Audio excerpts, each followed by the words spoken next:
De fato, esta é uma comunicação inadiável. Eu diria inadiável e urgente, senadora Vanessa. A senhora deve estar acompanhando como os brasileiros estão vendo as cenas nos noticiários de televisão, diariamente, de manhã, tarde e noite, a situação crítica de emergência e de calamidade que o meu estado, o Rio Grande do Sul, está enfrentando. Neste momento, 50%, metade dos bairros de Porto Alegre, a capital, a nossa capital, metade dos bairros estão sem água. As clínicas médicas e as clínicas dos hospitais e clínicas médicas estão cancelando as consultas por dificuldades de acesso ou, inclusive, a falta de água nesses estabelecimentos. E mais, os hospitais estão transferindo pacientes de Porto Alegre para outras cidades do interior do estado. Esta é a mais grave, a mais aguda e a mais crítica das enchentes nos últimos 70 anos no Rio Grande do Sul. Recentemente, o senador Jorge Viana, aqui, nosso vice-presidente, mostrava aqui, não faz muito, eu lembro perfeitamente, o que o Acre viveu com aquela enchente em que os caminhões não apareciam, nem o teto do caminhão, porque estavam eles mergulhados dentro d'água.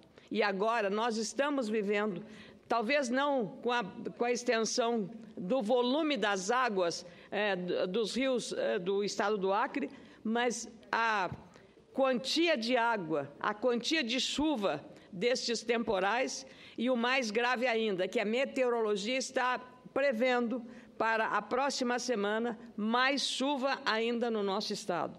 Então, além desses problemas que eu acabo de relatar, nós estamos com milhares de pessoas desabrigadas, milhares de gaúchos e gaúchas sem energia elétrica, mudando radicalmente o seu cotidiano. É claro que nós, para isso, precisamos muito, e hoje está no Rio Grande do Sul, o secretário executivo do Ministério da Integração Nacional, Carlos Vieira, que é o ministro substituto, junto com o general Adriano Pereira Júnior, que é o secretário nacional de Defesa Civil, examinaram no final da manhã de hoje com o governador José Ivo Sartori e a sua equipe as ações que a Defesa Civil deve tomar.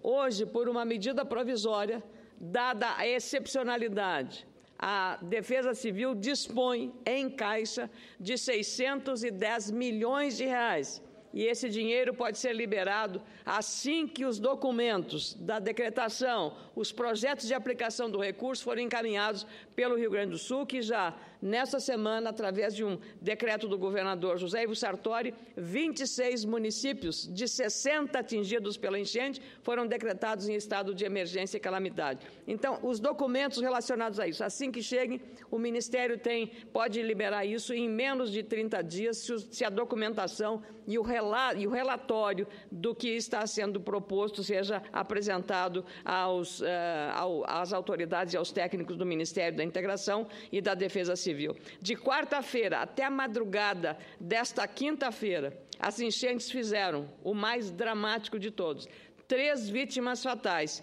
e mais 10 feridos. Esperamos que não continue esse processo, senador Jorge Viana, porque é uma tristeza muito grande. Centenas de árvores foram derrubadas pelo temporal em diversas cidades, deixando mais de 700 mil moradores sem energia elétrica. As previsões meteorológicas apontam que, até esta sexta-feira, as chuvas vão cair com mais força, acompanhados de ventos, granizo e com riscos de deslizamento e mais alagamentos. Na próxima semana, as previsões também são de mais chuva. O Ministério da Integração Nacional, como eu disse, disponibiliza e dispõe desse valor de 610 milhões. E a demanda estadual, conforme foi anunciado hoje pela imprensa, foi de 10 milhões de reais. o processo dessa liberação pode acontecer muito rapidamente. O relatório mais atualizado da Secretaria Nacional de Proteção e Defesa Civil, do Centro Nacional de Gerenciamento de Risco e Desastre, o SENAD, aponta que, até o momento, o número de desabrigados no Rio Grande do Sul passa de 3.500 pessoas e mais de 6.000 estão desabrigadas porque foram desalojadas das suas casas com danos a mais de 10.000 residências, especialmente nas zonas ribeirinhas e nas zonas das ilhas de Porto Alegre. O governo federal disponibilizou até o momento kits de ajuda emergencial e humanitária, 1.816 colchões, 1.338 travesseiros e cobertores, 2.657 material de higiene pessoal e 400 kits de limpeza. Em Santa Maria, o Exército disponibilizou 58 militares no controle de via do trânsito em área de deslizamento, montagem de ponte em vias interrompidas pela enxurrada, guarda da ponte, controle de tráfego, transporte de material de limpeza e donativos. Em Porto Alegre, 10 militares auxiliaram na triagem e na organização das doações recebidas na Central de Doações. Agentes da Secretaria Nacional de Proteção e Defesa Civil estão de prontidão em todo o estado do Rio Grande do Sul. Muitos ainda estão sem comida, sem poder cozinhar, sem dormir e à espera da redução do nível das águas para voltar para suas casas que foram abandonadas. Por causa dos alagamentos, muitas casas ainda estão encobertas. Faltam alimentos e água potável para essas comunidades, sobretudo os moradores das ilhas do Guaíba, fortemente atingidos pelo aumento do nível das águas do rio. Por causa dos alagamentos, 27 trechos de rodovias também estão com algum tipo de problema. 16 pontos de estradas tiveram bloqueio total e 11 foram bloqueadas parcialmente. Outros 19 trechos que tiveram algum tipo de interrupção já foram liberados. Os maiores estragos ocorreram nas rodovias RSC 287, BR-392, em Santa Maria, e na RS-149, entre Faxinal do Soturno e Nova Palma. Entre as demais rodovias que têm apresentado problemas por causa das chuvas estão a BR-116, em Nova Petrópolis, a BR-158, em Santa Maria e em Itaara, a BR-287, em São Vicente do Sul e entre Santa Maria e São Borja, a BR-290, em Eldorado do Sul e Caçapava do Sul. A Defesa Civil pede doações, principalmente de materiais de higiene.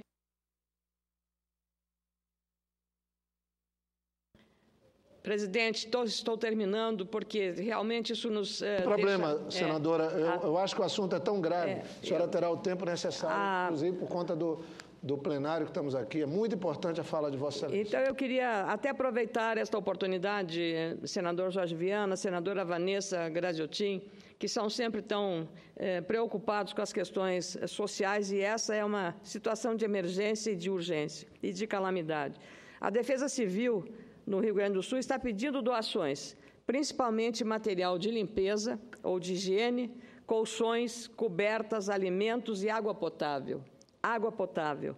Em Porto Alegre, as doações devem ser feitas no ginásio Tesourinha, na Avenida Érico Veríssimo. No interior do estado e região metropolitana, a ajuda pode ocorrer nos ginásios dos municípios que recebem os desabrigados nos quartéis da Brigada Militar e do Corpo de Bombeiros. O telefone da Defesa Civil para dúvidas ou para orientar a população lá no Rio Grande do Sul é 199.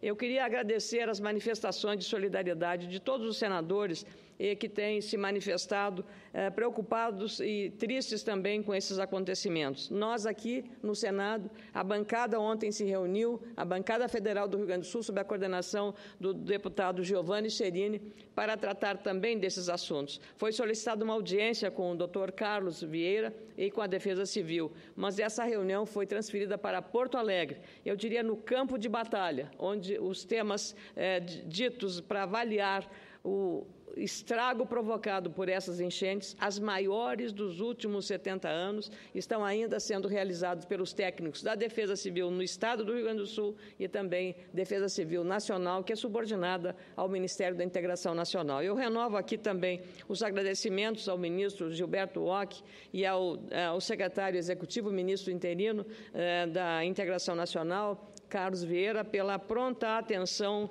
que deram a esse gravíssimo problema e essa tragédia, em última análise, que acontece no Rio Grande do Sul, com as notícias nada animadoras de que essa chuva vai continuar ainda com ventos. Os ventos que destruíram muitas casas lá chegaram a mais de 130 quilômetros por hora. Então, tudo isso para mostrar que nós estamos sofrendo muito. Mas eu não posso encerrar esse pronunciamento, senador Jorge Viana, sem fazer um registro também, como fez o senador Assir antes de que eu ocupasse a tribuna, porque hoje, 13 de outubro, hoje 15 de outubro, hoje é o dia do professor.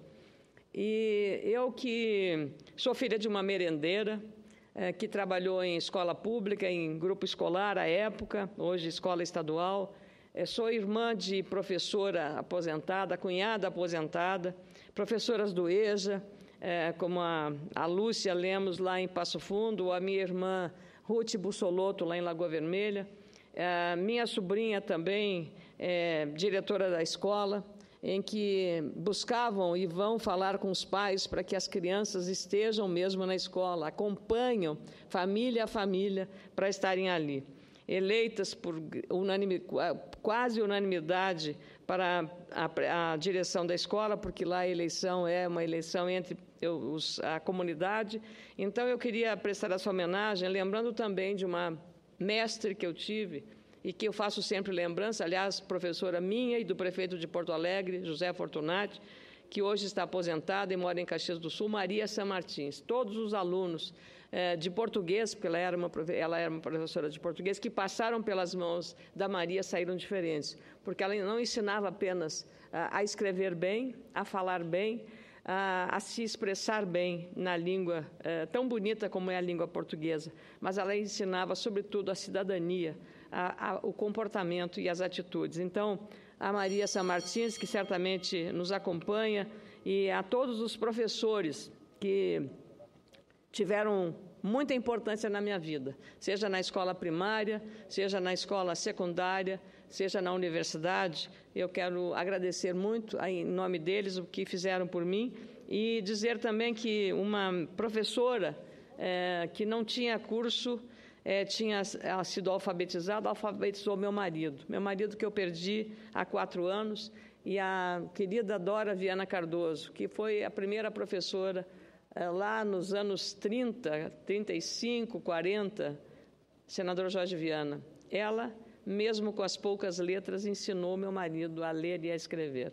Se tornou um promotor de justiça e com concurso público, entrou na política, mas então eu acho que essas pessoas são pessoas muito especiais e elas também têm que ser homenageadas, essas que alfabetizaram e fizeram um grande sacrifício, um grande esforço para que isso acontecesse. Muito obrigada e, mais uma vez, parabéns aos professores e a solidariedade aos nossos conterrâneos do Rio Grande que estão padecendo nesse momento de tantas perdas, de tanta dificuldade. Muito obrigada.